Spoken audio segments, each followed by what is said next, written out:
no matter how much adversity, these stories that you have told me from the beginning of your life, you talked about a lot of adversity, but you managed to every single time, you took adversity and turned it into triumph.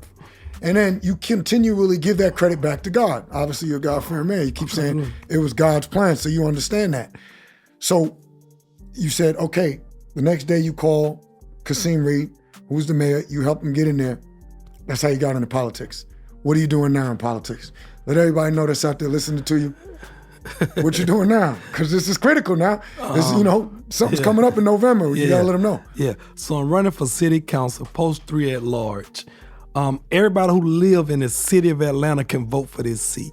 It's on the presidential ballot. It will be the last thing on the ballot. So I ask that you, whoever you vote for president, scroll down that ballot and vote for Duvwon Robinson for city council. Duvwon Robinson for city council. All right, another question for you. What can it explain to people that might not know the inner workings of government? What does the city council do? Why do you want to run for city council? And how are you going to help the people? Because listen, anybody listening to you today, anybody that knows you, anybody that hears this story, it's obvious to me if it's not obvious to y'all. This brother right here wants to help people. You want to make an impact on others. You've been doing that your whole life. You're a relationship type of person. You're a master networker. People believe in you. People trust you. You're a high integrity guy. You're loyal to a fault. Why do you want to run for city council? And in what ways are you going to be able to give back when you win this seat on city council? So once again, when you talk about being in poverty from a resource standpoint, city council has millions of dollars in their budget for certain things. If you have 15 council members, right, and a council president. So it don't matter 15 councilors and a council president. Right, which is 16 total. 16 total. And it's the city of Atlanta? Yeah, city of Atlanta. What city of Atlanta, when people looking for it on the board? All over city of Atlanta. City of Atlanta. So it doesn't matter what the mayor do or try to do, right? You said it's the third member. What you say your 16th council, city council, third member? What did you say? No, post 3 at large. Post 3 at large, okay. So you got 12, so you have 12 council members. Okay. Now I'm saying for each district. Right. You have 3 post at large members. You got to post 1, post 2, and post 3, which give you 15 council members. You're post 3 at large. And the city council president give you 16. Got you. You know what I'm saying? So if there's a tie, whatever, with them and the untimed vote, the city council president has the untimed vote. If the mayor died today, city council president step in and assume that role tomorrow. So that's the succession plan. Right. Wow, you just told me something. I didn't know that. That's the succession plan to the mayor. All right. Wow. However, no city council president have ever been the mayor, right? Okay. It's supposed to be that, but none of them have ever been, right? All right. But has the mayor ever died while they was? No. Okay, well, No. All right. No, I'm just saying, no city council president has ever won the mayor seat after they ran for mayor seat. I got you. Right, it ain't never tried. So it doesn't matter who the mayor is. If you got 8 strong council members, they can veto and go against the mayor, right? Wow. So city council can have absolute power, right? If you got right, they jail together. That vote got you. Right, okay. so city council make the laws. It's the governing body of City Hall. They're the legislators. So when you talk about Atlanta shut down because of BMF at a certain time, who you think made that change No, you said Ray Lewis. That murder. Yeah. Who you think made the change in the law that Atlanta shut down at 3 o'clock now? Well, now I guess it was city council. No, city council made that change. Yeah, I didn't know. When you're dealing with liquor license, city council made that change. To come up with different grants and stuff to help small business, city council them vote on the budget. Right? Gotcha. So city council make a lot of laws when you talk about the infrastructure, the roads and everything, grants and loans. Like city council come up with that. Female initiative help, small women business on mail loan. Like city council does that. You know what I'm saying? Wow. They vote on that. They come up with that. Wow. So they have a lot of power. And so for me, because I come from public housing, right? Right. I'm a strong advocate in helping the young youth see a better way.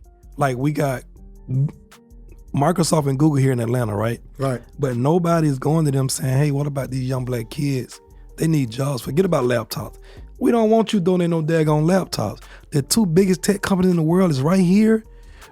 We don't have young black kids getting real internships and job opportunity when they graduate, we failing them. Like, we failing. Like, we can't have that. We can't say we the black Mecca, but none of these kids getting real entrepreneurship. Right. Like, we sending 15 and 16-year-olds to a damn park and rec facility. You know what I'm saying? To babysit kids. That ain't no way of life. Like, they should be, you know what I'm saying? They should be dreaming higher than that. That's right. I'm not saying nothing wrong with being a park and rec counselor. Somebody got to do it. But we don't want to project that as a career path to a 13, 14, and 15-year-old when you got Microsoft and Google here. Teach them tech early. They don't need damn phones all day long in these video games. That can transcend the tech, man. That's right. We got to guide them that, man. Let them see a better way of life. Cause when I grew up, all I thought was damn on Whitewater and Six Flags. That was the only quality of life for young black kids in the ghetto. That's right. Whitewaters and Six Flags in Atlanta, bro. That's right. And neither one of them is in Atlanta. Right. I remember at the bit. So just like to that point, what you're saying, a good friend of mine has a slogan, which I'm going to repeat here. They don't want to rob. They just want a job. They just want a job. And Ricky Brown, he coined that phrase, and I like it. I love it. And at the beginning of our conversation, we talked about exposure. And you talked about the things that you was exposed to, because your exposure is going to dictate a lot of the path that you may or may not take, right? And it sounds like to me, what you're talking about here is, as a city councilman, you're going to fight for the underserved. Absolutely. You're going to fight for the underprivileged. You're going to fight for those that come from a background similar to the background that you either saw or that you were around, that your grandparents came from, that your friends came from, that your parents came from, and in fact that you came from, and that so many of us that look like us, that type of background that we came from. Because you're going to fight for them to have exposure. Like you said, don't give them no damn laptop. I mean, that's cool. You can give them a laptop, but you got to give them a job too. You got to give them the exposure. You got to give them the training. You got to give them the opportunity, and we know you're going to do that. And I'm honored and privileged to be sitting here and you coming on and sharing your story, because everybody that's out there is listening going to know anybody can make a mistake. That's just a moment, a segment, a period in time. But it doesn't define your life, and it's not the final chapter in your book. There's more chapters to be written, and you still writing yours. Hey, man, absolutely. You're still writing yours, and I love it. I love it. And I want to give you an opportunity, because we are coming up on the closing minutes of this conversation. We could talk for hours more, and I'm sure we'll do more. Yeah.